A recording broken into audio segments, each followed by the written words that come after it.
Hello दोस्तों, स्वागत है आपका हमारे यूट्यूब चैनल में। अभी हम लोग झारखंड जीएस का सीरीज देख रहे हैं, जिसमें हम लोग झारखंड परीक्षा योद्धा बुक को कंप्लीट करने का कोशिश कर रहे हैं, जिसमें हम लोगों ने झारखंड का इतिहास, झारखंड का सामान्य परिचय, झारखंड का भूगोल और झारखंड की अर्थव्यवस्था से संबंधित 2 लेक्चर देख चुके हैं। अगर आपने पिछले वीडियो को नहीं देखा है तो जाके देख लें। झारखंड जीएस के प्लेलिस्ट में सारा वीडियो डाला हुआ है, आगामी प्रतियोगी परीक्षाओं के लिए बहुत इंपॉर्टेंट है। आज जो हम लोग स्टार्ट करने वाले हैं, सीमेंट उद्योग से स्टार्ट करने वाले हैं। तो आइए हम लोग देखते हैं सीमेंट उद्योग से संबंधित कौन कौन से प्रश्न पूछे गए हैं। 11 to 13 जेपीएससी 2024 में आया है। झारखंड राज्य के किस शहर में बर्नपुर सीमेंट लिमिटेड अवस्थित है? किस शहर में बर्नपुर सीमेंट लिमिटेड अवस्थित है? तो कहाँ है? पतरातू में। बर्नपुर सीमेंट लिमिटेड पतरातू रामगढ़ में स्थित है। बर्नपुर सीमेंट लिमिटेड द्वारा यहाँ लगभग 300 करोड़ के निवेश से 0.3 मिलियन मीट्रिक टन प्रतिवर्ष की स्थापित क्षमता वाला एकीकृत सीमेंट संयंत्र स्थापित किया गया है। कहाँ पर? तो पतरातू रामगढ़ में। पतरातू संयंत्र का उद्घाटन 13 जुलाई 2015 को तत्कालीन मुख्यमंत्री रघुवर दास ने किया था। ये भी याद रखेंगे, इस संयंत्र का जो उद्घाटन हुआ था वो रघुवर दास जी के द्वारा हुआ था 13 जुलाई 2015 में। नेक्स्ट देखते हैं, तांबा उद्योग से संबंधित प्रश्न पूछे गए हैं जो एग्जाम में SIPT 2017 में पूछा गया। झारखंड का पहला कॉपर गलाने का केंद्र कहाँ बनाया गया था? ये हम लोग पिछले भी देख चुके थे। कॉपर गलाने का झारखंड का पहला जो केंद्र था वो कहाँ बनाया गया था? तो ये घाटशिला में बनाया गया था। घाटशिला कहाँ है, किस जिले में स्थित है? पूर्वी सिंहभूम जिले में। घाटशिला जिला पूर्वी सिंहभूम जिला के घाटशिला क्षेत्र में 1924 ईस्वी में भारत का पहला तांबा उत्पादन खान स्थापित किया गया। पहला तांबा उत्पादन खान स्थापित कब किया गया? तो 1924 ईस्वी में, और घाटशिला में किया गया, पूर्वी सिंहभूम जिले में जो स्थित है। 1930 ईस्वी में घाटशिला के निकट ही इंडियन कॉपर कॉरपोरेशन कंपनी द्वारा तांबा खनिज शोधन कारखाना स्थापित किया गया। साथ ही 1930 में ही यहाँ पीतल बनाने का कारखाना भी स्थापित किया गया। देखिए, 3 चीज़ें यहाँ पे इंपॉर्टेंट फैक्ट है। पहला है कि पहला तांबा उत्पादन खान घाटशिला में कब हुआ? तो 1924 में। 1930 में क्या हुआ? इंडियन कॉपर कॉरपोरेशन कंपनी द्वारा तांबा खनिज शोधन कारखाना क्या स्थापित किया गया? खनिज शोधन कारखाना किसके द्वारा? इंडियन कॉपर कॉरपोरेशन कंपनी द्वारा। कब? 1930 में। और 1930 में ही पीतल बनाने का कारखाना भी स्थापित किया गया। याद रखेंगे, तांबा और पीतल का बारे में यहाँ डिटेल दिया हुआ है। पीतल बनाने का कारखाना कब स्थापित हुआ? खनिज शोधन कारखाना, तांबा खनिज शोधन कारखाना कब हुआ? 1930 में। और पहला तांबा उत्पादन खान 1924 घाटशिला। याद रखेंगे। असाइनमेंट 2017 में पूछा गया, झारखंड में प्रथम तांबा विगलन केंद्र, ये क्वेश्चन फिर से रिपीट हुआ है, तो कहाँ पे होगा? घाटशिला में। नेक्स्ट है SIPT 2017 में पूछा, घाटशिला औद्योगिक क्षेत्र किसके लिए प्रसिद्ध है? किसके लिए प्रसिद्ध है? आपके ऑप्शन है एल्युमिनियम, सीमेंट, लोहा और कॉपर दिया हुआ था, तो करेक्ट आंसर होगा कॉपर उद्योग के लिए घाटशिला औद्योगिक क्षेत्र प्रसिद्ध है।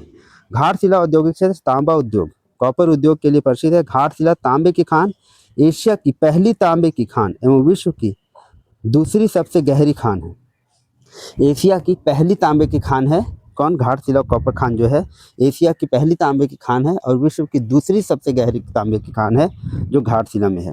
पूर्वी सिंहभूम जिला स्थित घाटशिला तांबे के साथ साथ अपने यूरेनियम खान के लिए भी प्रसिद्ध है।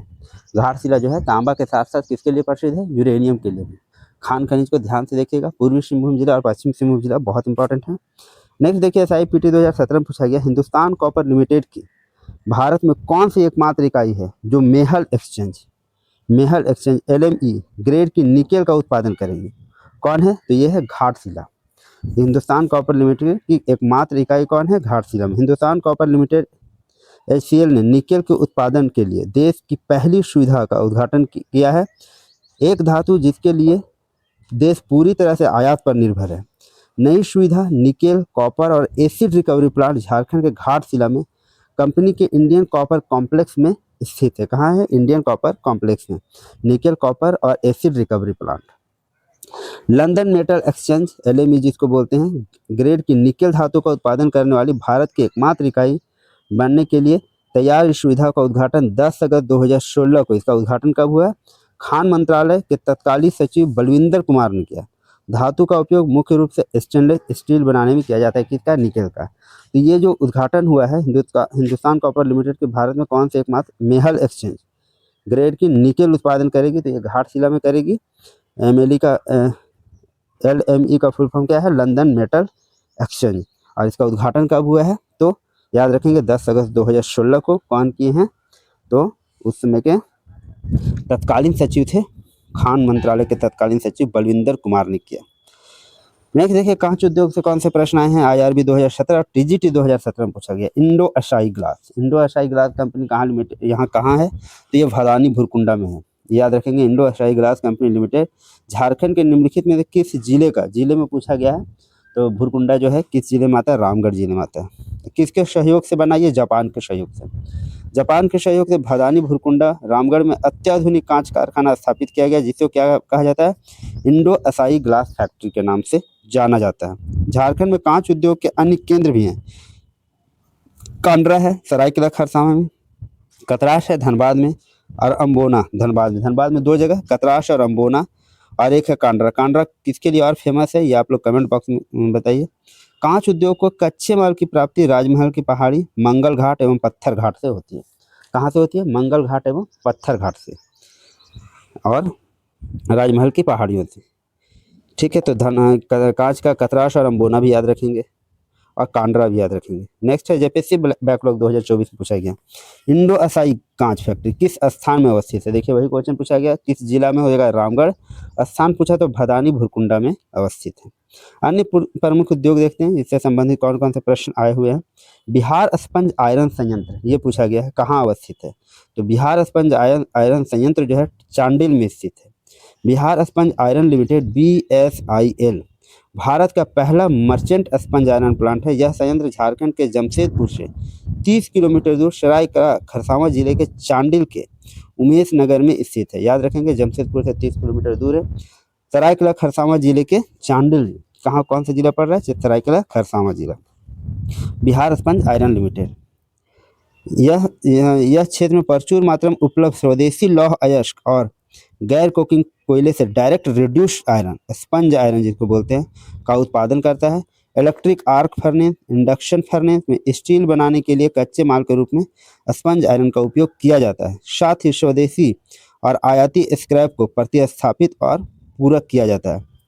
इस संयंत्र का कार्यान्वयन कब हुआ था, जून 1986 में शुरू हुआ था। इसका मतलब कार्यान्वयन इसका शुरू हुआ था जून 1986, मतलब प्रारंभ हुआ था उसमें से।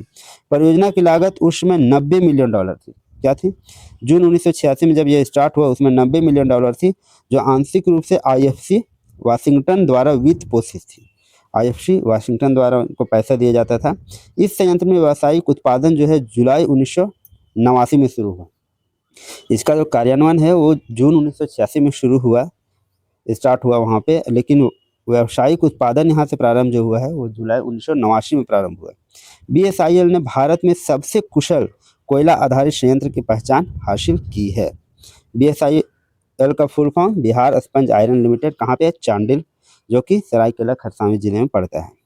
PGT 2023 में क्वेश्चन पूछा गया है, और उसका कार्यान्वयन भी याद रखेंगे ऊपर वाले क्वेश्चन का। जून 1986 में प्रारंभ हुआ था, लेकिन व्यावसायिक उत्पादन जो हुआ है जुलाई 1989 में हुआ था।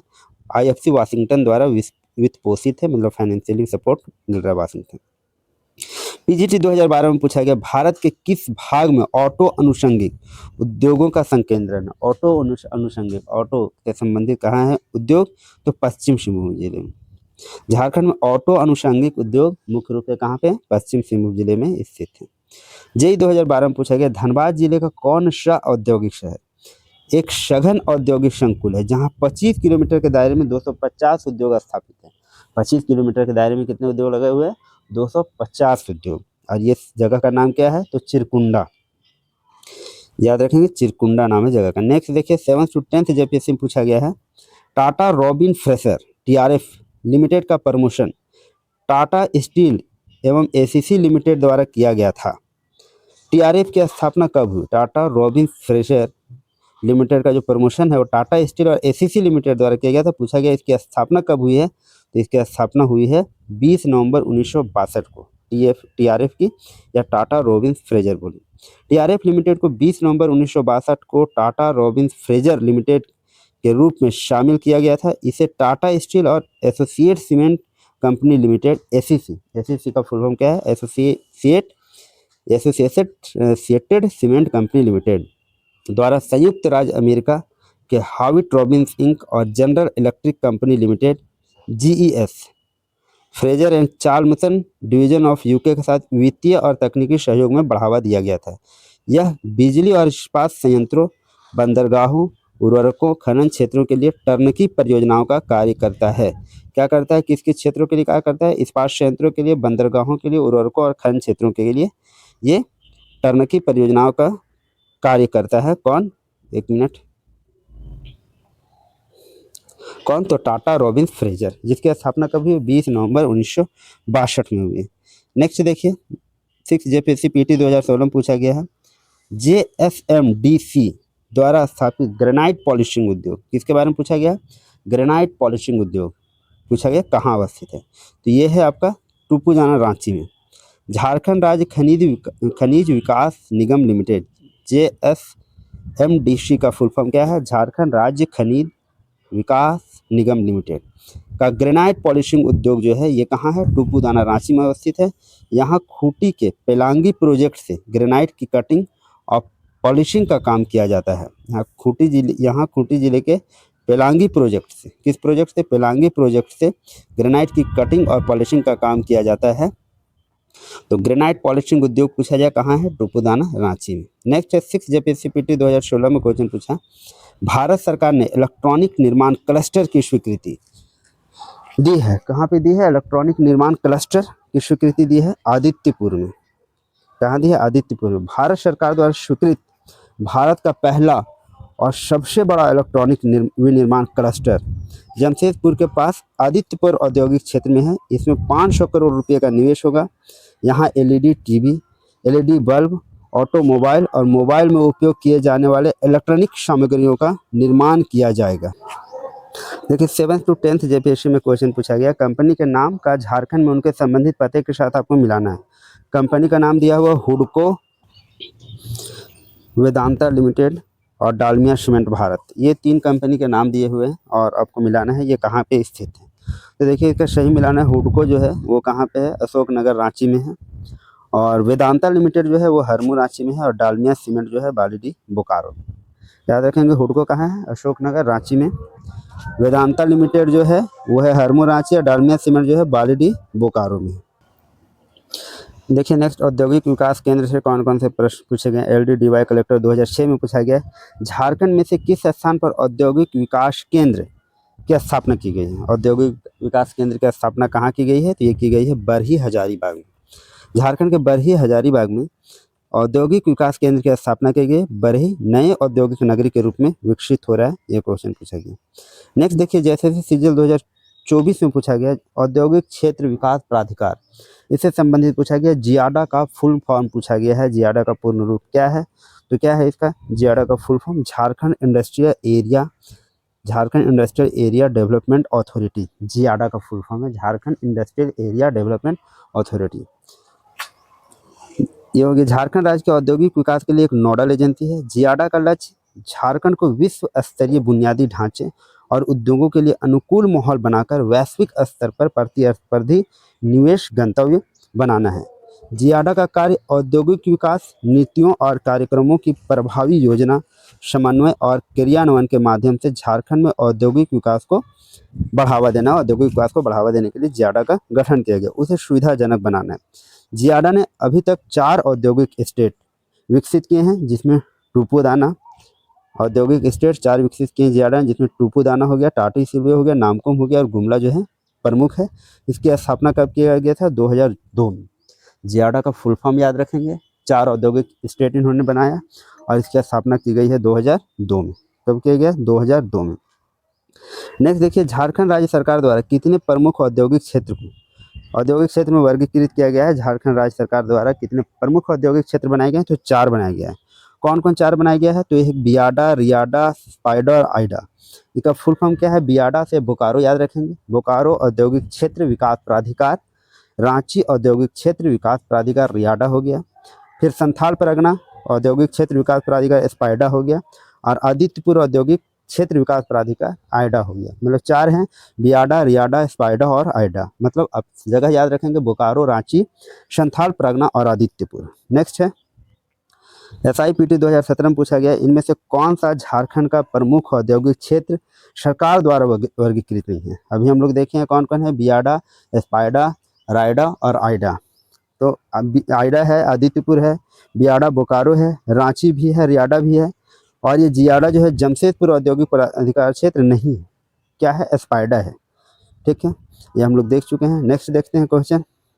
SIPT 2017 में पूछा गया है, रांची औद्योगिक क्षेत्र विकास प्राधिकरण रांची रियाडा का क्षेत्र निम्नलिखित कमिश्नरी किस कमिश्नरी के अंतर्गत ये आता है? तो आता है ये दक्षिण छोटा नागपुर कमिश्नरी और पलामू कमिश्नरी के अंतर्गत आता है। कौन?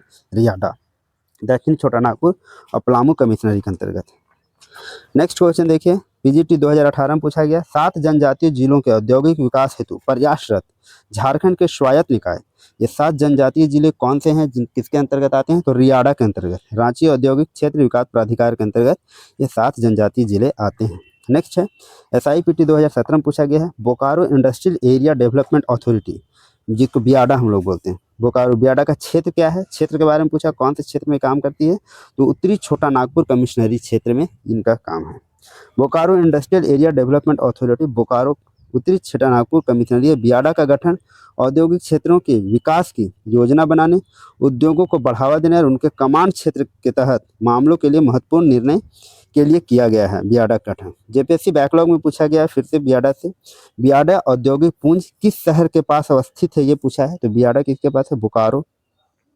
बोकारो औद्योगिक क्षेत्र विकास प्राधिकरण का मुख्यालय बोकारो जिले के बोकारो स्टील प्लांट में स्थित है। इसका क्षेत्राधिकार बोकारो, धनबाद और गिरिडीह जिला है। नेक्स्ट देखिए, लैब असिस्टेंट में पूछा गया, धनबाद जिला झारखंड औद्योगिक क्षेत्र विकास प्राधिकरण के किस क्षेत्र के अंतर्गत आता है? तो धनबाद जिला जो है बोकारो से सटा हुआ, बोकारो से नज़दीक है, ये बियाडा के अंतर्गत आता है। नेक्स्ट क्वेश्चन पूछा गया है, देखिए SIPT 2017 में Santhal Pargana industrial area development authority, जिसको स्पाइडा कहते हैं, का क्षेत्र निम्नलिखित कंपायर के से किस क्षेत्र तक आता है, मतलब किस क्षेत्र में काम करता है? तो संथाल परगना नाम से ही पता चल रहा है, संथाल परगना कमिश्नरी में काम करती है। नेक्स्ट क्वेश्चन देखिए, IRB 2017 में पूछा गया है, स्पाइडा से संबंधित, स्पाइडा झारखंड के 6 कमांड जिलों में औद्योगिक विकास की दिशा में सक्रिय भूमिका निभाता है। इन जिलों को सामूहिक रूप से क्या नाम दिया जाता है? हम लोग जानते हैं संथाल परगना। संथाल परगना औद्योगिक क्षेत्र विकास प्राधिकरण झारखंड के 6 कमांड जिलों दुमका, देवघर, गोड्डा, पाकुड़, साहेबगंज एवं जामताड़ा में औद्योगिक विकास की दिशा में सक्रिय भूमिका निभाता है। ये सभी जिले संथाल परगना प्रमंडल के अंतर्गत आते हैं, इसलिए इन्हें सामूहिक रूप से संथाल परगना कहा जाता है। नेक्स्ट क्वेश्चन देखिए, IRB 2017 में पूछा गया, ये औद्योगिक क्षेत्र विकास प्राधिकरण से हमेशा प्रश्न पूछे जाते हैं, ध्यान देंगे आप। औद्योगिक विकास को बढ़ावा देने के उद्देश्य से 1972 में बिहार सरकार द्वारा आइडा की स्थापना की गई। आइडा का पूर्ण रूप पूछा गया है, तो आइडा क्या हो गया? अभी हम लोग देखें, Adityapur industrial area development authority.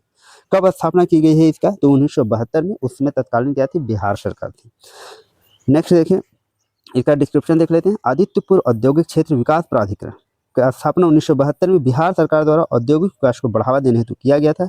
इसका क्षेत्राधिकार जो है वो संपूर्ण कोल्हान प्रमंडल में, याद रखेंगे, कोल्हान प्रमंडल में आदित्यपुर। SIMN 2017 में पूछा गया, आदित्यपुर औद्योगिक क्षेत्र जो एशिया के सबसे बड़े औद्योगिक क्षेत्र में से एक है, वह कहाँ पे अवस्थित है?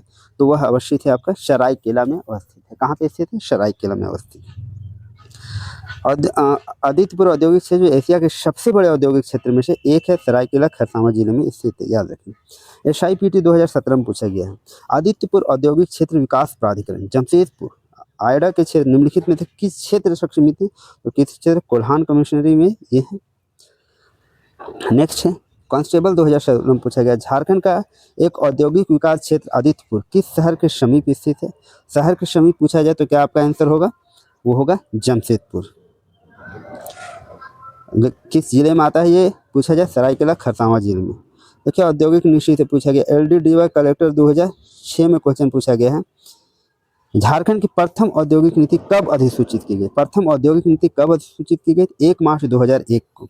झारखंड की प्रथम औद्योगिक नीति 1 मार्च 2001 को अधिसूचित की गई। झारखंड राज्य औद्योगिक नीति 2001 के तहत अनेक प्राधिकरण का गठन हुआ, जिनमें 2004 में स्थापित झारखंड औद्योगिक आधारभूत विकास प्राधिकरण जिडको, 2006 में स्थापित झारखंड राज्य खादी एवं ग्रामोद्योग बोर्ड प्रमुख है।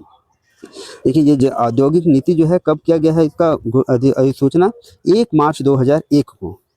और इसमें क्या क्या स्थापित हुआ है इसके तहत? 2004 में हुआ है झारखंड औद्योगिक आधारभूत विकास प्राधिकरण जिडको, और 2006 में हुआ है झारखंड राज्य खादी एवं ग्रामोद्योग बोर्ड। इन लोग का स्थापना कब हुआ है? 2006 में। नेक्स्ट क्वेश्चन देखते हैं, आईआरबी 2017 में पूछा गया, झारखंड राज्य औद्योगिक नीति 2001 के अनुसार निर्यात संवर्धन औद्योगिक पार्क को कहाँ स्थापित करने का प्रस्ताव है। इनका कहाँ प्रस्ताव है, धनबाद में। झारखंड राज्य औद्योगिक नीति 2001 के अनुसार निर्यात संवर्धन औद्योगिक पार्क EPIP याद रखेंगे, EPIP निर्यात संवर्धन औद्योगिक पार्क कहाँ स्थापित करने का प्रस्ताव है, तो धनबाद में। झारखंड राज्य औद्योगिक नीति 2001 में धनबाद में निर्यात संवर्धन औद्योगिक पार्क, जिसे EPIP बोलेंगे हम, स्थापित करने का प्रावधान किया गया है। 2001 की औद्योगिक नीति झारखंड सरकार द्वारा बनाया गया पहला औद्योगिक नीति है। यह नीति 2001 से 11 तक अर्थात 10 वर्षों तक कार्यान्वित की गई। इस नीति में 10% औद्योगिक विकास की दर हासिल करने का लक्ष्य रखा गया था। यद्यपि इस विकास को हासिल नहीं किया जा सका, मगर इस नीति से झारखंड में कई महत्वपूर्ण कार्य हुए। ये इसका स्थापना हुआ था 2001 में और ये 10 वर्षों के लिए कार्यान्वित की गई थी उस समय, और 10% औद्योगिक विकास का लक्ष्य था, लेकिन हासिल नहीं कर पाए हम लोग। नेक्स्ट क्वेश्चन देखिए जो पूछा गया है IRB 2017 में, झारखंड राज्य उद्योग नीति 2001 के मुताबिक विकास केंद्रों, औद्योगिक क्षेत्रों इत्यादि में जमीन छप्पर का आवंटन ठेकेदारों को किया जाएगा, ताकि वे कितने वर्षों के लिए वार्षिक लीज पर नवीकरण की सुविधा के लिए अपनी औद्योगिक इकाइयों की स्थापना कर सकें। ये पूछा जा रहा है कि जमीन वगैरह का जो आवंटन किया जाएगा ठेकेदारों को, लीज पे दिया जाएगा, कितने वर्षों के लिए, तो यह है 30 वर्षों के लिए। वही झारखंड उद्योग नीति 2001 के तहत ऐसा किया जाएगा। झारखंड की प्रथम औद्योगिक नीति की घोषणा अगस्त 2001 में की गई थी, यद्यपि इसे 1 मार्च 2001 को अधिसूचित कर दिया गया था। इस नीति का मुख्य उद्देश्य आधारभूत संरचनाओं का त्वरित विकास, पूंजी निवेश को बढ़ाना, बेरोजगारी में कमी लाना, निजी क्षेत्र को प्रोत्साहन देना था, राज्य का संतुलित विकास था, लघु एवं कुटीर उद्योग को बढ़ावा देना था, अनुसंधान एवं विकास द्वारा उत्पादन एवं उत्पादकता को बढ़ावा देना था। इस नीति को सफल क्रियान्वयन के फलस्वरूप राज्य के राजस्व में वृद्धि के साथ साथ राज्य सकल घरेलू उत्पाद में वृद्धि तथा औद्योगिक उत्पादन में पर्याप्त वृद्धि दर्ज की गई। इस नीति में 30 वर्षों के लिए जमीन लीज की सुविधा प्रदान की गई थी। नेक्स्ट है IRB 2017 में पूछा गया, झारखंड राज्य औद्योगिक नीति 2001 के अनुसार निर्यात संवर्धन औद्योगिक पार्क, ये फिर पूछा गया EPIP को कहाँ स्थापित करने का प्रावधान है भाई, तो धनबाद में। ये हम लोग देख लिए हैं। झारखंड राज्य औद्योगिक नीति 2001 के तहत मेगा, मिनी तथा माइक्रो स्तर पर उद्योग स्थापना की योजना बनाई गई। कहाँ कहाँ किया गया देखिए, निर्यात प्रोत्साहन औद्योगिक पार्क जो है ये धनबाद में बनाने का है योजना। तसर रेशम पार्क कहाँ पे बनेगा, तो चाईबासा और गोड्डा में तसर रेशम पार्क बनाने का। फूड प्रोसेसिंग पार्क कहाँ, रांची और दुमका में फूड प्रोसेसिंग पार्क। ये हम लोग झारखंड उद्योग नीति के तहत पढ़ रहे हैं कि कहाँ कहाँ बनाने का प्रस्ताव है। प्लास्टिक पार्क बनाने का है कोडरमा में, इलेक्ट्रॉनिक पार्क बनाने का है टाटी सिल्वे रांची में, और सॉफ्टवेयर टेक्नोलॉजी पार्क ये है जमशेदपुर में, बायोटेक पार्क है जमशेदपुर में। ये है सॉफ्टवेयर टेक्नोलॉजी और बायोटेक, ये दोनों है जमशेदपुर में। रांची में कौन कौन हो गए, इलेक्ट्रॉनिक पार्क है और food processing park Ranchi Dumka दोनों में है। प्लास्टिक पार्क आपके कोडरमा में है।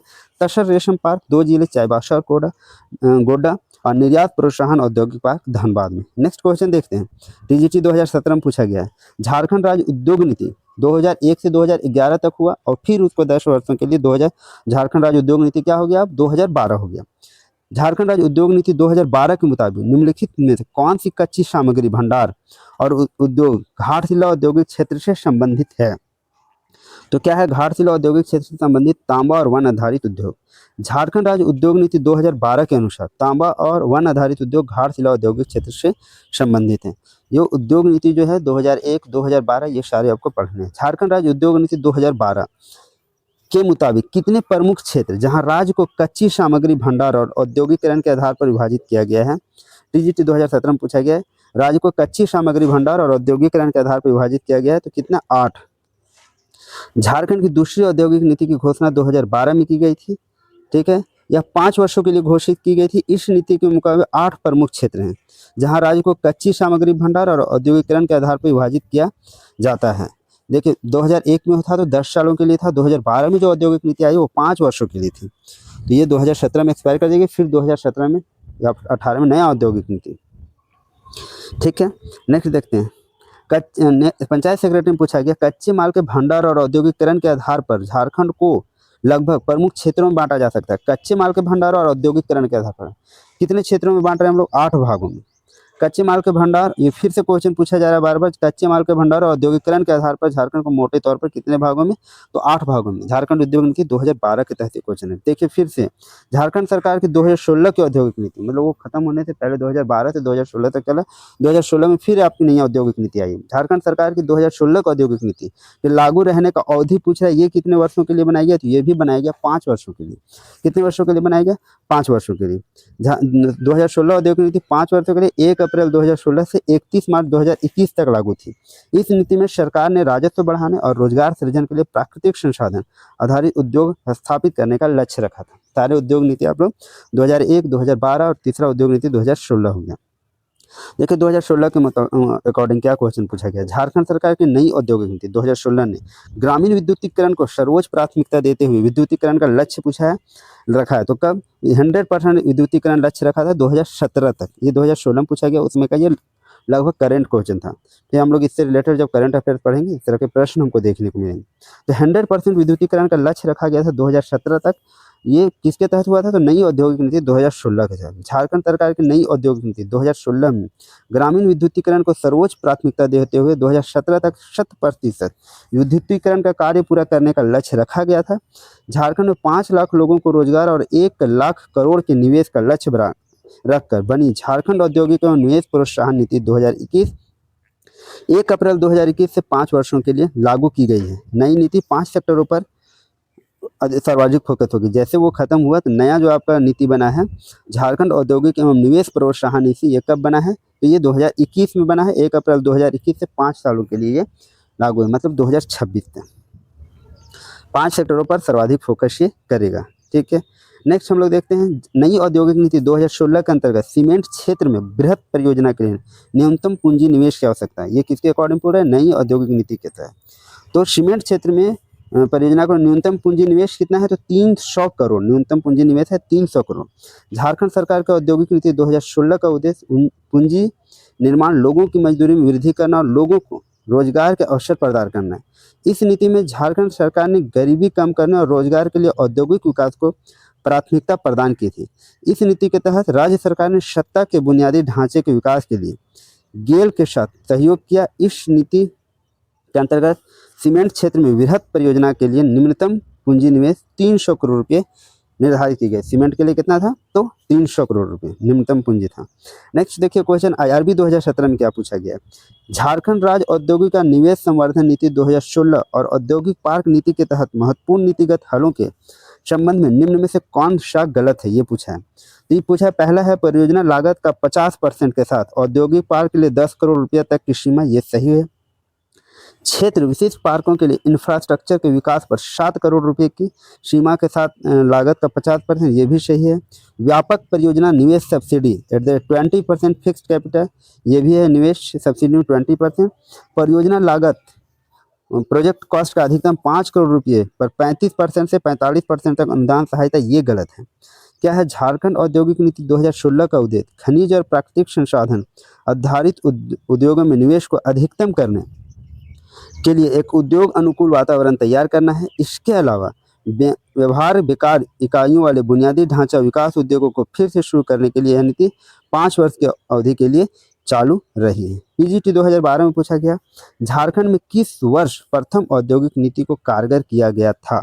ये क्वेश्चन तो बहुत आसान हो गया। 2001 में झारखंड सरकार द्वारा प्रथम औद्योगिक नीति की घोषणा अगस्त 2001 में की गई थी। इस औद्योगिक नीति का उद्देश्य राज्य में घरेलू और विदेशी पूंजी निवेश को बढ़ावा देना था। यह झारखंड सरकार द्वारा बनाया गया पहला औद्योगिक नीति है।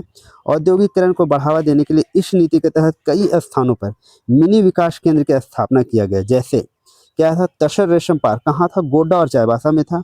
ए ग्रुप फूड प्रोसेसिंग पार्क कहाँ था, रांची और दुमका में था। इलेक्ट्रॉनिक पार्क कहाँ था, टाटी सिल्वे नामकुम में था। निर्यात प्रोत्साहन पार्क कहाँ था, EPIP धनबाद में था। प्लास्टिक पार्क कहाँ था, तो देवीपुर देवघर ऊपर कोडरमा लिखा हुआ था, ऊपर सुधार लीजिएगा, ये सही है। प्लास्टिक पार्क देवीपुर देवघर में बना है। सॉफ्टवेयर टेक्नोलॉजी पार्क कहाँ था, रांची, जमशेदपुर, जसीडीह और धनबाद में बनाया गया। किसमें, प्रथम औद्योगिक नीति के तहत।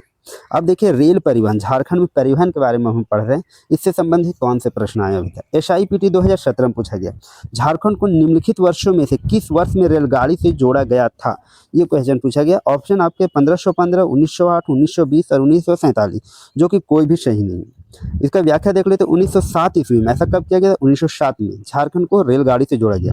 1907 ईस्वी में रांची पुरुलिया रेल मार्ग का उद्घाटन बंगाल के गवर्नर सर एंड्रू फर्जर, किसने किया था? तो बंगाल के गवर्नर थे एंड्रू फर्जर ने किया। इस तरह झारखंड का पश्चिमी बंगाल से रेल संपर्क कर रेल के माध्यम से जोड़ा गया था। कब? 1907 में रांची पुरुलिया रेल मार्ग द्वारा। किसने किया था? तो बंगाल के गवर्नर उसमें से सर एंड्रू फ्रेजर ने। वैसे झारखंड में रेल परिवहन का शुभारंभ 1860 से 62 माना जाता है। झारखंड की प्रथम रेलवे लाइन का निर्माण कलकत्ता से राजमहल के बीच में हुआ था। झारखंड में 3 रेल मंडल हैं। कौन कौन रेल मंडल है? चक्रधरपुर, धनबाद और रांची। 3 रेल मंडल है। कौन कौन? चक्रधरपुर है, धनबाद है और रांची है। संपूर्ण झारखंड 3 रेलवे जोन में विभाजित है। कौन कौन रेलवे जोन इसके अंतर्गत आते हैं? तो पूर्वी मध्य रेलवे हाजीपुर, दक्षिण पूर्वी रेलवे कोलकाता और पूर्वी रेलवे कोलकाता। ये 3 रेलवे जोन झारखंड में आते हैं। झारखंड एरिया में ये 3 रेलवे जोन का फैलाव है। किसका? पूर्वी मध्य रेलवे, दक्षिणी पूर्वी रेलवे कोलकाता और पूर्वी रेलवे कोलकाता। तो इसको 1907 में रांची पूर्वी रेल मार्ग द्वारा झारखंड को जोड़ दिया गया था रेल मार्ग से। नेक्स्ट SIPT 2017 में पूछा गया है, सर्वाधिक राजस्व उत्पादन करने के आधार पर झारखंड का सबसे बड़ा रेलवे स्टेशन के बारे में पूछा गया। तो ये कौन होगा? धनबाद में। कोयला नगरी हम लोग का धनबाद। सर्वाधिक राजस्व उत्पादन के आधार पर झारखंड का सबसे बड़ा रेलवे स्टेशन धनबाद है। धनबाद पूर्व मध्य रेलवे क्षेत्र के धनबाद रेल मंडल का मुख्यालय भी है। नेक्स्ट देखिए PGT 2017, SIPT 2017 और SI मेंस 2017 में क्वेश्चन ये रिपीट हुए हैं। धनबाद किस रेलवे क्षेत्र के अंतर्गत आता है? तो पूर्वी मध्य रेलवे के अंतर्गत आता है। किसके अंतर्गत आता है? पूर्वी मध्य रेलवे का। और राजस्व उत्पादन के आधार पर झारखंड का सबसे बड़ा रेलवे स्टेशन। याद रखेंगे धनबाद भारतीय रेलवे के पूर्वी मध्य के क्षेत्र के अंतर्गत अपने आने वाले 5 रेलवे डिवीजनों में से एक है। यह रेलवे डिवीजन 5 नवंबर 1951 को अस्तित्व में आया था। कौन? तो धनबाद। धनबाद पूर्वी मध्य रेलवे क्षेत्र के धनबाद रेलवे मंडल का मुख्यालय भी है। धनबाद रेलवे मंडल का मुख्यालय भी धनबाद है। भारतीय रेलवे में सभी डिवीजनों के बीच राजस्व कमाई में भारतीय रेलवे में सभी डिवीजनों के बीच राजस्व कमाई में नंबर 1 पर है। साथ ही यह भारतीय रेलवे के सभी रेलवे मंडलों में कोयला लदान में नंबर 1 पर है। ये यहाँ पे कोयला बहुत ज़्यादा है धनबाद में, इसके कारण यहाँ से राजस्व भी बहुत अच्छे होते हैं। सड़क परिवहन से कौन से प्रश्न आए? SI मेंस 2017 में पूछा गया, झारखंड से होकर कितने राष्ट्रीय राजमार्ग गुजरते हैं? ये क्वेश्चन पूछा गया। तो यहाँ पे ऑप्शन आपके 12, 13, 11 और 14 थे, जबकि कोई करेक्ट नहीं। हम लोग आगे देख लेते हैं। एक से अधिक राज्यों को जोड़ने वाला अथवा एक ही राज्य के अत्यंत महत्वपूर्ण मार्गों को जोड़ने वाले सड़क को हम लोग बोलते क्या है? राष्ट्रीय राजमार्ग कहते हैं। इनके रख रखाव का कार्य जो है केंद्र सरकार उठाता है। झारखंड से गुजरने वाले राष्ट्रीय राजमार्ग की संख्या कितनी है? 30 है। कितनी है? टोटल 30 है। जबकि राष्ट्रीय राजमार्ग की कुल लंबाई की बात किया जाए तो 33-66, 33 दूनी क्या होता है? 66। ऐसे याद रखेंगे 33-66.8 किलोमीटर है। और झारखंड की सबसे लंबी राष्ट्रीय राजमार्ग NH20 है और जिसकी कुल लंबाई कितना है? 391 किलोमीटर। सबसे लंबे पूछा जाए तो कौन है? NH20 और इसकी लंबाई है 391 किलोमीटर। जबकि सबसे छोटा पूछा जाए तो NH143H है, जिसकी कुल लंबाई कितना है? 6.5 किलोमीटर। कितना है? 6.5 किलोमीटर। सबसे लंबा पूछा जाए तो NH20 बोलेंगे आप, 391 किलोमीटर। और NH143 जो है H सबसे छोटा, जो कि 6.5 किलोमीटर। नेक्स्ट देखिए SIPT 2017 में पूछा गया, 2011 की जनगणना के अनुसार झारखंड में राष्ट्रीय राजमार्गों की कुल लंबाई, ये पूछा गया है 2011 की जनगणना के अनुसार राष्ट्रीय राजमार्गों की कुल लंबाई 1844, लेकिन अभी कितना है? 3366। ये जो दिया गया है जनगणना 2011 के अकॉर्डिंग। याद रखेंगे। नेक्स्ट देखिए SIPT 2017 में पूछा गया, झारखंड में राष्ट्रीय राजमार्गों की कुल लंबाई, ये पूछा गया है 2017 में है, तो कितना? इसका ऑप्शन के अकॉर्डिंग 1844। SIPT 2017 में पूछा गया, झारखंड राज्य में राष्ट्रीय, फिर वही क्वेश्चन रिपीट हुआ 1844, लेकिन अभी अगर पूछा जाए वर्तमान में 3366 है। ये 2011 की जनगणना के अनुसार है 1844। नेक्स्ट है LDDY कलेक्टर में पूछा गया है, झारखंड में राष्ट्रीय राजमार्ग की कुल लंबाई, उसमें 1844 भी नहीं दिया है, सब अलग अलग ऑप्शन है, तो आपका आंसर होगा 1844। हालांकि ये 2006 का है। SIPT 2017 में पूछा गया, झारखंड से गुजरने वाली NH2 की लंबाई किलोमीटर में कितना है, NH2 के बारे में पूछा गया, कितना है 190 किलोमीटर। झारखंड से गुजरने वाली NH2 की लंबाई 190 किलोमीटर है। NH2 को अब किस नाम से जाना जाता है, NH19 के नाम से जानी जाती है। जो NH2 है अब उसको NH19 के नाम से जानी जाती है। झारखंड के कुल सड़कों में राष्ट्रीय राजमार्गों का कुल योगदान जो है, सड़कों में राष्ट्रीय राजमार्ग, झारखंड में जितने भी सड़क हैं उसमें राष्ट्रीय राजमार्ग 20% है, जबकि भारत के कुल राष्ट्रीय राजमार्गों में झारखंड की भागीदारी 2.3% है। नेक्स्ट है SIPT 2017 में चतरा जिला किस राष्ट्रीय राजमार्ग पर स्थित है, ऐसा पूछा गया। तो चतरा जिला जो है 99 और 100 NH99 और NH100 पर स्थित है। पूर्व में चतरा जिला NH99 एवं 100 पर स्थित था। राष्ट्रीय राजमार्ग के नए नामांकन के पश्चात NH22 और 522 पर स्थित है। देखिए याद रखिएगा, पहले जो है 99 और 100 में था ऑप्शन के अकॉर्डिंग, लेकिन नया जो डाटा है उसके अकॉर्डिंग जो है ये अवस्थित है NH22 और NH522, याद रखेंगे चतरा जिला। SIPT 2017 में पूछा गया है हजारीबाग किस राष्ट्रीय मार्ग पर स्थित है। तो ये NH33, पूर्व नाम NH33 था, उसमें स्थित था। वर्तमान में बोला जाए तो दो राष्ट्रीय राजमार्ग जो है NH20 पर स्थित है और NH522 पर स्थित है। ये किस में स्थित है, NH20 और NH522। NH522 जो है चतरा को जोड़ देता है। कौन सा राष्ट्रीय राजमार्ग हजारीबाग और बहरागोड़ा को जोड़ता है, तो यही जोड़ता है कौन, NH33 पहले नाम था लेकिन अभी नाम हो गया इसका NH22। किसको, हजारीबाग और बहरागोड़ा को जोड़ता है। जो ये रांची पटना रोड है वो पहले NH33 था, अब हो गया है वो NH20। नेक्स्ट देखिए PGT 2023 में पूछा गया झारखंड में खूंटी के किनारे स्थित है। तो खूंटी किसके किनारे स्थित है, NH143D। किसके किनारे स्थित है, NH143D। खूंटी राष्ट्रीय राजमार्ग NH143D के किनारे स्थित है। यह जमाटोली के समीप NH143 से प्रारंभ होकर यह राजमार्ग झारखंड के बसिया, कामडारा, तोरपा होते हुए खूंटी के नजदीक NH20 के पास यह समाप्त हो जाता है NH143D। नेक्स्ट क्वेश्चन है PGT 2023 में पूछा गया झारखंड राज्य का NH20 किन दो स्थानों के बीच चलती है। तो NH20 रांची चाईबासा रोड, ये सही है, रांची चाईबासा रोड पे चलती है। NH20 झारखंड का सबसे बड़ा राष्ट्रीय राजमार्ग है। इसकी कुल लंबाई है 391.6 किलोमीटर। यह बिहार सीमा से कोडरमा हो गया, बरही हो गया, NH2 को भी कनेक्ट करता है, हजारीबाग हो गया, रामगढ़ हो गया, खूंटी, रांची, खूंटी, मरहू, बंदगांव, चक्रधरपुर, चाईबासा, जयंतगढ़ उड़ीसा की सीमा तक जाती है। 391 किलोमीटर। कौन, NH2। यह राज्य के 6 जिलों कोडरमा, हजारीबाग, रामगढ़, रांची, खूंटी और पश्चिमी सिंहभूम से गुजरता है। ये भी याद रखेंगे कि NH20 जो है 6 जिलों से होता है। किससे, कोडरमा से, हजारीबाग से, रामगढ़ से, रांची, खूंटी तथा पश्चिम सिंहभूम जिलों से गुजरता है। राज्य से गुजरने वाली राष्ट्रीय राजमार्गों की कुल संख्या 33 है।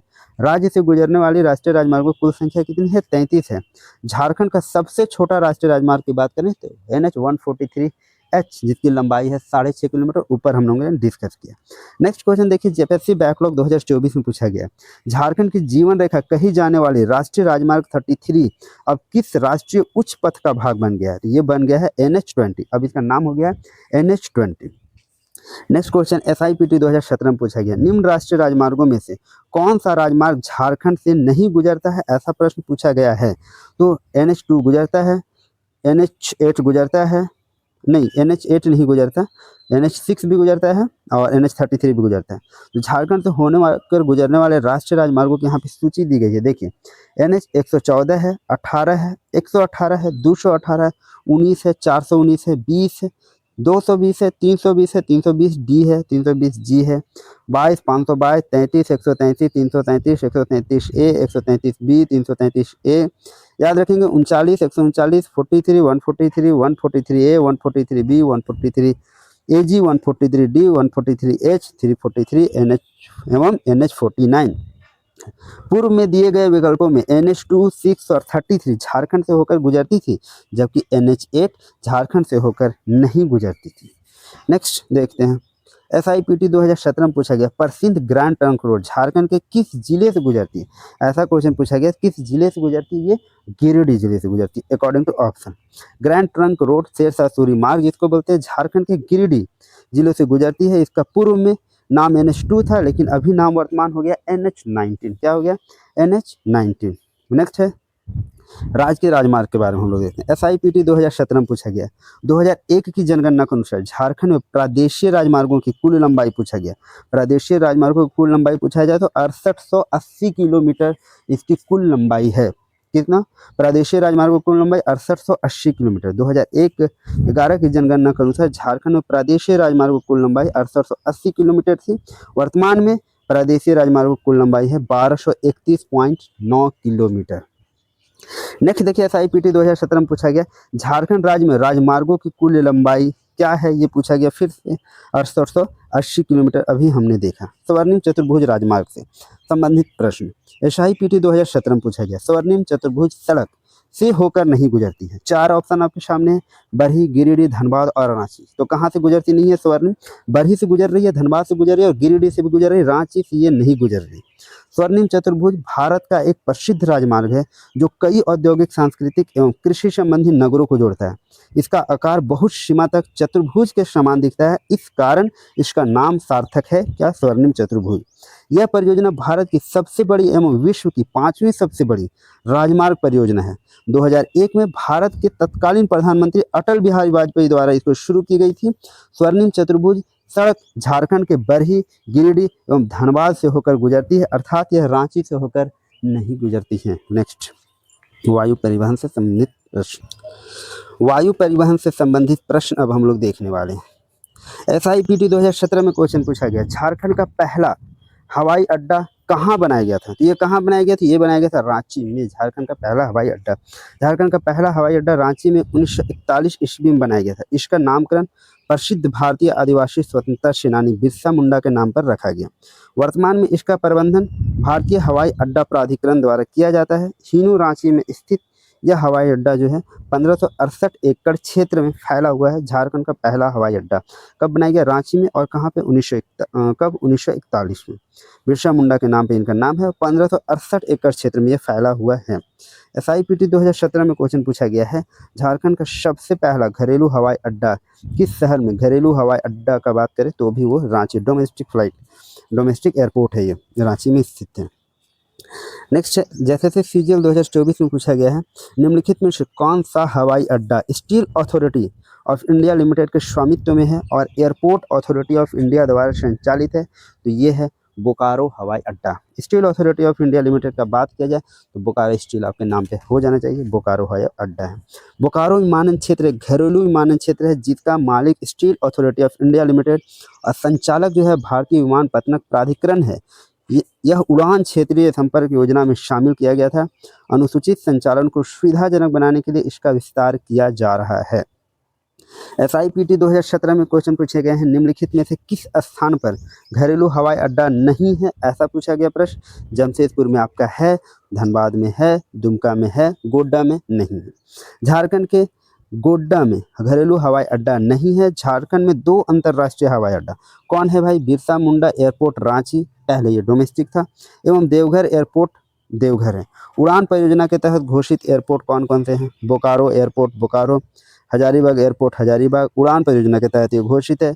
दुमका एयरपोर्ट दुमका में, गिरिडीह एयरपोर्ट गिरिडीह में, बरवाड़ अड्डा एयरपोर्ट बरवाड्डा धनबाद में और चियांकी एयरपोर्ट, तो ये कहाँ पे? चियांकी एयरपोर्ट मेदिनीनगर पलामू में। बोकारो एयरपोर्ट का स्वामित्व सेल के अधीन, जबकि अन्य 5 एयरपोर्टों का स्वामित्व जो है झारखंड सरकार के अधीन। नेक्स्ट क्वेश्चन देखिए लैब असिस्टेंट 2023 में पूछा गया झारखंड में रामगढ़ जिले के सबसे नज़दीक कौन सा हवाई अड्डा है? सबसे नज़दीक कौन सा हवाई अड्डा है भाई रामगढ़ जिले के नज़दीक? तो बिरसा मुंडा हवाई अड्डा, जिसकी स्थापना कब हुई? 1941 में। 1568 एकड़ में फैला हुआ है, रांची में स्थित है। ठीक है, तो रामगढ़ जिले में सबसे नज़दीक हवाई अड्डा बिरसा मुंडा हवाई अड्डा है। रामगढ़ से बिरसा मुंडा हवाई अड्डा की दूरी लगभग कितनी है? तो 48 किलोमीटर। अब हम लोग एक इंपॉर्टेंट फैक्ट देखने वाले हैं, वो झारखंड की जनसंख्या और जनगणना जो है 2011 का डाटा पढ़ने वाले हैं, जिनसे संबंधित प्रश्न आ चुके हैं। तो देखिए जनसंख्या आबादी संबंधित प्रश्न कौन सा पूछा गया? मार्केट सुपरवाइजर 2007 में। 2011 की जनगणना के अनुसार झारखंड की आबादी के संबंध में निम्न में से कौन सा सही है? कितनी आबादी है? 3,29,00,000। जनगणना 2011 के अनुसार झारखंड की कुल जनसंख्या 3,29,88,134 है, जिसमें पुरुष जो है 1,69,30,315 और महिला 1,60,57,819 है। 2011 के अनुसार झारखंड की जनसंख्या भारत की कुल जनसंख्या का परसेंटेज पूछा गया है, कितना परसेंटेज है, तो ये हो जाएगा 2.72%। अगर क्षेत्रफल में बात करें, क्षेत्रफल कितना है झारखंड का, क्षेत्रफल पूरे भारत का, तो 2.42%। और अगर जनसंख्या के अकॉर्डिंग बात होता है तो 2.72%, याद रखेंगे। 2011 के अनुसार झारखंड की जनसंख्या ये हम लोग देख लिए 2.72% है। झारखंड की कुल जनसंख्या 2011 के अनुसार क्या था, तो 121,08,54,977 था। नेक्स्ट देखते हैं स्पेशल ब्रांच 2021-19 में पूछा गया देश की जनसंख्या का लगभग, ये वही क्वेश्चन रिपीट किया है, तो 2.72% होगा, यहाँ पे 2.62 दे दिया है ऑप्शन में, कितना परसेंट है ये पूछा गया था। VLW 2012 में फिर पूछा गया है जनगणना 2011 के अनुसार निम्नलिखित में से कौन सा जिला झारखंड में सबसे अधिक आबादी वाला जिला है, तो सबसे अधिक आबादी वाला जो जिला है वह है झारखंड की राजधानी रांची। सबसे अधिक जनसंख्या घनत्व में पूछा जाए तो वो हो जाएगा धनबाद। 2011 की जनगणना को था, झारखंड की सर्वाधिक आबादी वाला जिला है रांची। रांची की कुल जनसंख्या कितनी है भाई, तो 29,14,253। कितनी है, 29,14,253 है, जिसमें पुरुष जो है 14,94,934 है और महिलाएं 14,19,316, लगभग आपस बराबर ही है। नेक्स्ट SIPT 2017 में पूछा गया है 2011 की जनसंख्या के अनुसार झारखंड के कौन से जिले की जनसंख्या की विकास दर सबसे अधिक है। विकास दर जो है सबसे अधिक कोडरमा जिले का है। 2011 की जनगणना के अनुसार झारखंड के कोडरमा जिले की जनसंख्या की विकास दर क्या है, सबसे अधिक है। नेक्स्ट देखिए SI मेंस 2017 में क्वेश्चन पूछा गया सभी राज्यों और केंद्र शासित प्रदेशों में से झारखंड अनुसूचित जनजाति जनगणना 2001 के मामले में कौन से स्थान पर है, तो अनुसूचित जनजाति जनसंख्या के मामले में झारखंड जो है 6ठा स्थान पे है। सभी राज्यों और केंद्र शासित प्रदेशों में से झारखंड अनुसूचित जनजाति जनसंख्या के मामले में 6ठे स्थान पर है 2011 की जनगणना के अनुसार। नेक्स्ट देखिए JPSC बैकलॉग 2024 में प्रश्न पूछे गए हैं 2011 की जनगणना के अनुसार झारखंड राज्य के किस जिले में कुल जनसंख्या के अनुपात में अनुसूचित जनजाति की जनसंख्या सर्वाधिक है। किसमें सर्वाधिक है, तो सबसे सर्वाधिक है भाई किसमें, अनुसूचित जनजाति का, याद रखेंगे खूंटी जिले में, खूंटी जिले में। नेक्स्ट क्वेश्चन देखते हैं, एक डिस्क्रिप्शन देख लेते हैं। 2011 जनगणना के अनुसार झारखंड राज्य के खूंटी जिले में कुल जनसंख्या के अनुपात में अनुसूचित जनजाति की जनसंख्या सर्वाधिक है। खूंटी जिला 73.25% की दृष्टि से राज्य की सर्वाधिक जनजातीय आबादी वाला जिला का बात किया जाए तो ये खूंटी जिला है। परसेंटेज के अकॉर्डिंग कितना है, तो 73.25%। जबकि सर्वाधिक जनजातीय जनसंख्या की बात किया जाए तो वो हो जाएगा रांची। अगर परसेंटेज की बात किया जाए तो वो हो जाएगा खूंटी। देखिए जनसंख्या घनत्व से प्रश्न पूछे गए SIPT 2017 में 2011 की जनगणना के अनुसार झारखंड की जनसंख्या घनत्व के बारे में पूछा गया। ये 414, कितना है, 414 व्यक्ति प्रति वर्ग किलोमीटर की। कांस्टेबल 2016 में प्रश्न आए थे 2011 की जनगणना के अनुसार प्रति वर्ग किलोमीटर में झारखंड का जनसंख्या घनत्व, ये फिर से रिपीट हुआ है 414। CDPO 2024 में पूछा गया छोटा नागपुर प्रदेश में अधिकतम घनत्व वाला शहर, ये प्रश्न पूछा गया। धनबाद में 1316 व्यक्ति प्रति वर्ग किलोमीटर पे हैं। सबसे ज़्यादा जनसंख्या घनत्व किसमें है, तो धनबाद में। नेक्स्ट SIPT 2017 में पूछा गया 2011 की जनगणना के अनुसार झारखंड के किस जिले में सबसे अधिक जनसंख्या घनत्व, क्वेश्चन रिपीटेड है, धनबाद में हो जाएगा। ठीक है, और सबसे कम अगर पूछा जाए तो याद रखेंगे सिमडेगा। कौन होगा, सबसे कम पूछा जाए तो सिमडेगा। नेक्स्ट देखते हैं SIPT 2017 में भी पूछा गया सबसे कम जनसंख्या घनत्व इसमें पूछा गया, तो आपका आंसर होगा सिमडेगा। देखिए लिंगानुपात से प्रश्न आए हैं मार्केट सुपरवाइजर 2007 में। 2001 की जनगणना के अनुसार झारखंड का लिंगानुपात है, पूछा गया है 2001 की जनसंख्या के अनुसार तो 941, और अगर 2011 के अकॉर्डिंग पूछा जाता तो 949। ये प्रश्न पूछा गया था 2007 में, इसलिए 2001 का डाटा पूछा गया था। अभी 2011 आपके लिए इंपॉर्टेंट है। जैसे CGL मेंस 2012 में पूछा गया है वर्ष 2011 की जनगणना के अनुसार प्रति हजार झारखंड का लिंगानुपात 11 के बारे में पूछा गया तो 949 होगा। ऑप्शन आपके एक भी करेक्ट नहीं थे। अगला जो जनसंख्या होने वाला है वो 2027 में, तब तक आपका 2011 का ही जनसंख्या लागू रहेगा जब तक उसका रिपोर्ट ना आ जाए। VLW 2012 में पूछा गया है 2011 के अनुसार झारखंड में सेक्स अनुपात मतलब वही लिंगानुपात 949 होगा।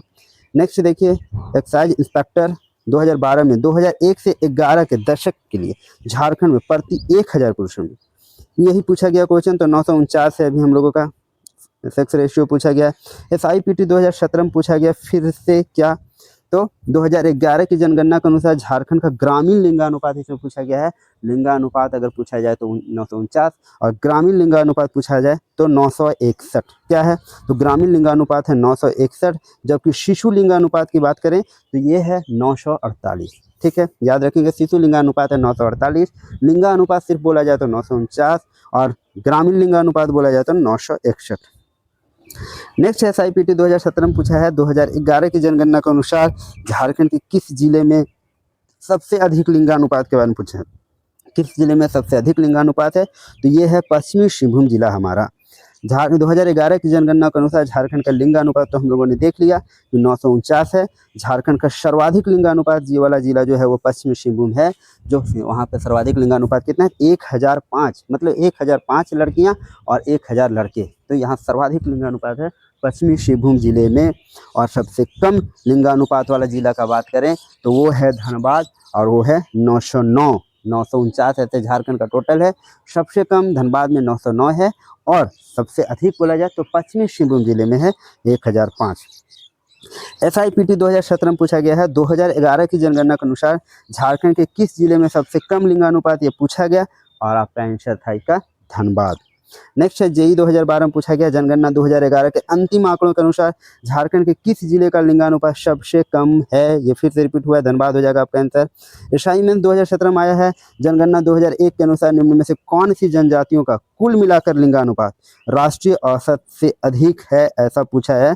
तो मुंडा और संथाल। जनगणना 2001 के अनुसार मुंडा संथाल जनजातियों का कुल मिलाकर जो लिंगानुपात है वो राष्ट्रीय औसत से अधिक है, 2001 के अनुसार था वो। असाइनमेंट 2017 में फिर से पूछा गया जनगणना 2001 के अनुसार निम्नलिखित में कौन सी जनजाति का लिंगानुपात राष्ट्रीय औसत से नीचे के बात किया गया, नीचे है। तो ऑप्शन जो दिए हुए थे हो संथाल, मुंडा खरिया, असुर बाजरा और एक ऑप्शन था लोहरा और खरवाल। इसका करेक्ट आंसर था लोहरा और खरवाल। नेक्स्ट देखिए साक्षरता दर से संबंधित कौन से प्रश्न आए हैं SIPT में, PGT में, असाइनमेंट्स में, ये सारे में पूछे गए हैं। 2011 के अनुसार झारखंड में साक्षरता दर पूछा गया, सिंपल सी बात कितना % है, तो साक्षरता दर जो है हम लोग का वो है 66.41%। साक्षरता दर पूछा जाए तो 66.41%। 2011 की जनगणना के अनुसार झारखंड में साक्षरता दर 66.41% है, जिसमें पुरुष साक्षरता की बात किया जाए तो 76.84% और महिला साक्षरता की बात किया जाए तो 55.42% है। पुरुष 76.84 और महिला 55.42, याद रखेंगे। और झारखंड का सर्वाधिक साक्षरता वाला जिला की बात करें तो रांची, और न्यूनतम साक्षरता की बात करें तो है वो ये है पाकुड़। नेक्स्ट देखिए क्वेश्चन महिला सुपरवाइजर 2014 और SIPT 2017 में प्रश्न पूछे गए हैं।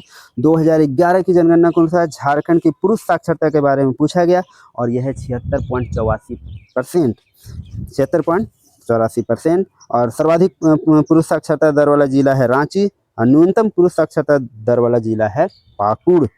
देखिए फिर महिला साक्षरता दर के बारे में पूछा गया SIPT 2017 में, तो ये कितना था 55.42% और पुरुष का बात किया जाए तो 76.84%। नेक्स्ट है महिला साक्षरता दर में भी सबसे अधिक वाला जिला जो है रांची और न्यूनतम महिला साक्षरता दर वाला जिला जो है वो पाकुड़।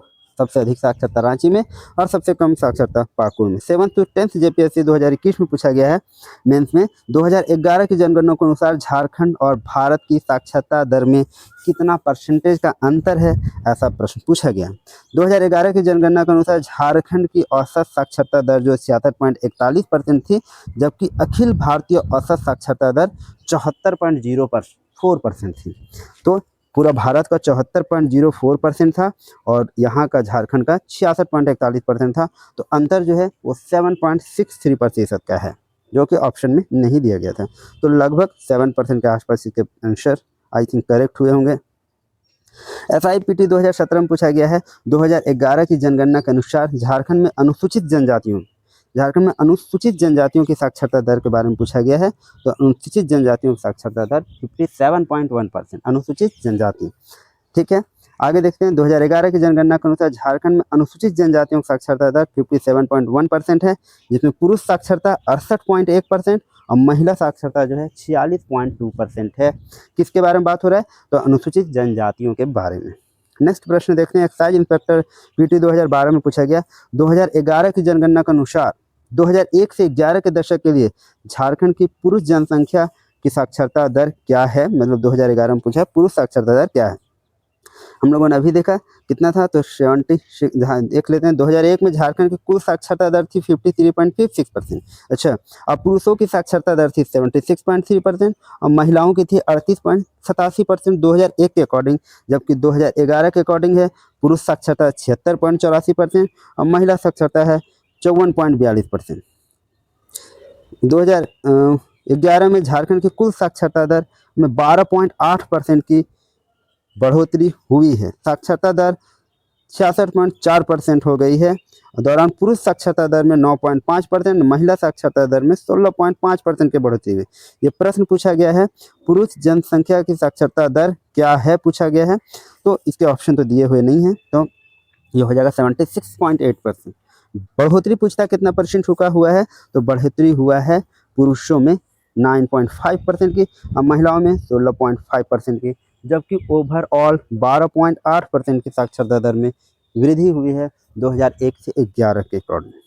देखिए, कोऑपरेटिव ऑफिसर और ऑडिट ऑफिसर 2007 में पूछा गया प्रश्न, झारखंड में साक्षरता की दर जो 2001 में 54.13% थी, वह बढ़कर 2011 में पूछा गया तो 66.41%। अभी हम लोग देख रहे हैं, ये करेक्ट आंसर हो जाएगा 66.4%। SIPT 2017 में पूछा गया है, 2011 की जनगणना के अनुसार झारखंड के किस जिले में साक्षरता दर सबसे कम की बात किया जाए, तो पाकुड़, और सबसे अधिक की बात किया जाएगा तो आपका आंसर होगा रांची। सबसे अधिक साक्षरता दर रांची और सबसे कम का बात होगा तो पाकुड़। SIPT 2017 में पूछे गए प्रश्न, 2011 की जनगणना के अनुसार रांची का साक्षरता दर है, तो रांची का साक्षरता दर क्या है, वो 76.06% है 2011 की जनगणना के अनुसार, लेकिन ऑप्शन एक भी करेक्ट नहीं थे। SIPT 2017 में क्वेश्चन पूछा गया, 2011 की जनगणना के अनुसार झारखंड के किस जिले में साक्षरता दर सबसे अधिक, आपका आसान सा प्रश्न हो गया रांची। SIPT 2017 में पूछा गया, झारखंड के निम्नलिखित जिले में से कौन सा शीर्ष 5 साक्षर जिलों में शामिल नहीं है, ये पूछा गया, तो 5 साक्षर जिले आपको पता होना चाहिए। 5 साक्षर जिले में पहला है रांची, दूसरा है पूर्वी सिंहभूम, तीसरा है धनबाद, चौथा है रामगढ़ और 5वां है बोकारो। तो इसमें कौन शामिल नहीं है, शो देख लीजिए, रामगढ़ है, पूर्वी सिंहभूम है, बोकारो भी है, तो कौन शामिल नहीं है, देवघर शामिल नहीं है। कौन जिले हैं 5 साक्षर जिले सबसे ज़्यादा, रांची, पूर्वी सिंहभूम, धनबाद, रामगढ़ और बोकारो।